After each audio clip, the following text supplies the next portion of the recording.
Very good morning to you. Today is 22nd April 2020. Uh, we'll be still in lockdown for next 11 days. Well, uh, that makes me think uh, we try our best to be happy, and we do everything to become happy. We amass wealth. We also collect uh, degrees, educational qualifications like BTech, MTech, MBBS, MD, MBA, uh, DM, and CA, CS. I mean, what not? Sky is the limit. But does that make us happy? By amassing wealth, by getting our dream job, and by getting a big house, and by making 5,000 friends on Facebook. I know that you can't make more than 5,000 friends. Well, if I'm wrong, please correct me. Or 15 million followers on Twitter, or maybe the 30 million followers on Instagram. Well, do you think these things actually make you happy? Well, I don't know what you think, but I think definitely these things don't make me happy. And I have a firm belief that these things cannot make anybody happy. We often look for happiness in external thing, in extraneous things, and uh, we tell ourselves that if this particular uh, person becomes my best friend, or this girl becomes my best friend, or if I go to this place, or if I do this thing, or if I wear this dress which Deepika was wearing, or if I wear this fur coat which Angelina Jolie was wearing, or if I wear this stylish jacket which Robert Redford was wearing, that will make us happy. But let me tell you, I have tried all these things and more, but they never made me happy. So if they never made me happy, well, that also cannot make you happy. And it was long I realized that the happiness which we look outside often lies inside us.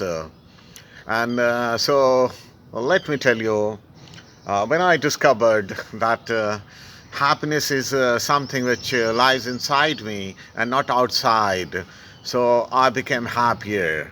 In fact, I was never happier when I found this vital truth that happiness lies well inside us and not outside in some temples, in some churches, in some mosques, or in some religious places. No, happiness is always inside us, and that happiness, when we exude through our behavior, through our conduct, through our mind power, and through our intellect, and through our spiritualism, that makes the place happier, that makes the environment happier.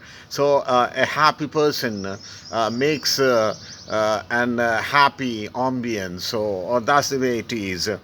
And but the $1 million question is, how do you find that happiness?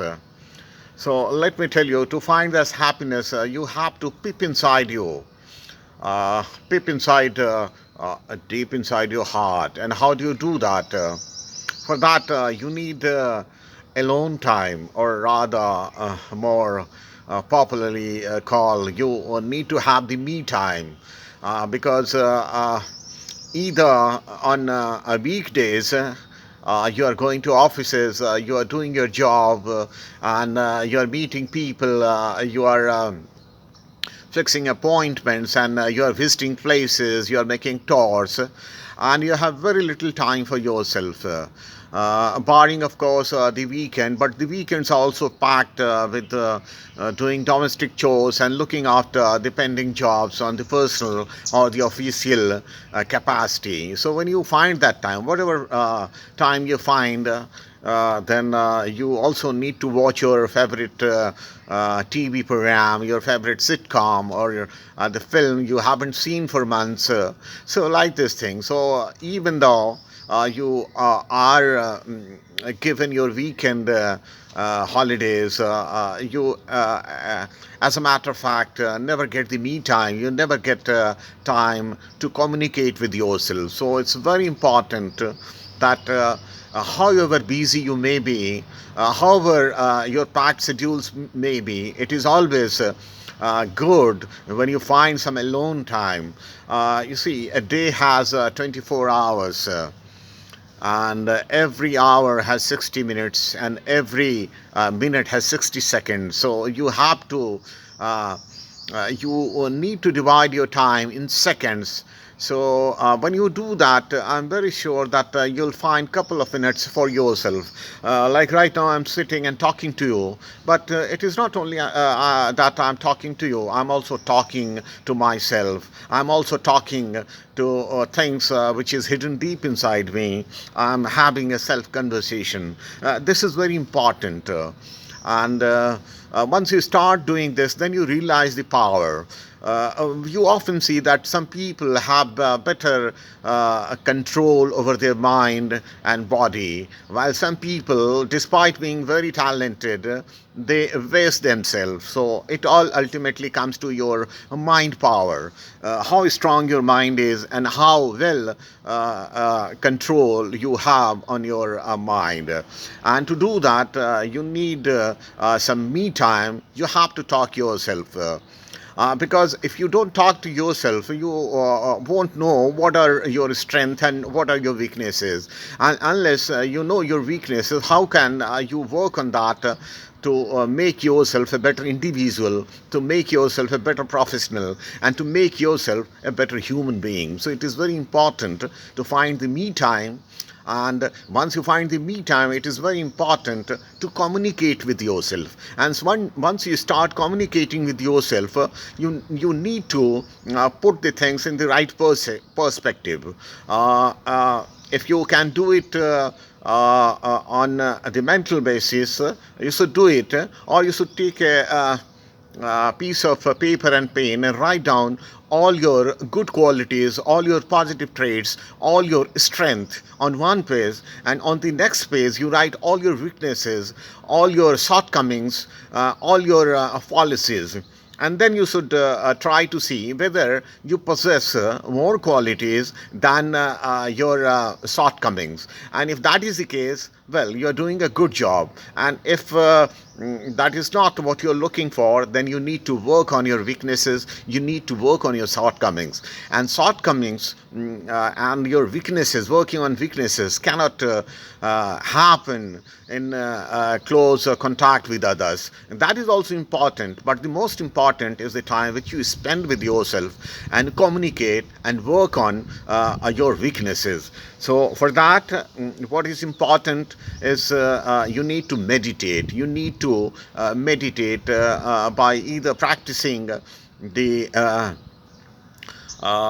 conventional pranayam, or the other meditation, other yogasana poses,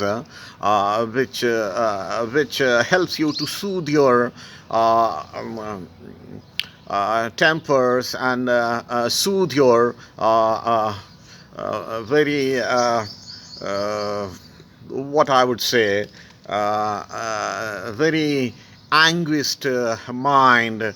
your mind which is not at peace. So you need to put your mind at peace, and when you put your mind at peace, naturally you go beyond your mind and you enter realms of your soul, and you put your soul at peace. And when you attain that kind of state of mind, you sync with the Almighty. You become part of God. You become godly, and that is very important. So the basic objective of me time is to become part of the Almighty, if not to become God, because we are all part of gods. However teeny we may be, but in fact, every particle in this world, you, me, the flower pot here, the small tree, that tree, those buildings, this part of it, these beautiful green grasses, and that this antenna, that couple of palm trees, that beautiful tree with flowers, another tree with flowers, that beautiful nest ensconced in that tree. Well, that small, beautiful bird, and then that butterfly, they're all part of this beautiful world, and they're all part of God. So we need to become part of it, and if we do that, we can become godly. And once we become godly, we go in a complete control of our mind and soul, and we become very powerful. So in the end, I'll say that it's very important to communicate with ourselves, and it's equally important to find the me time, because me time is the medium to communicate with yourself. So that's it for now. And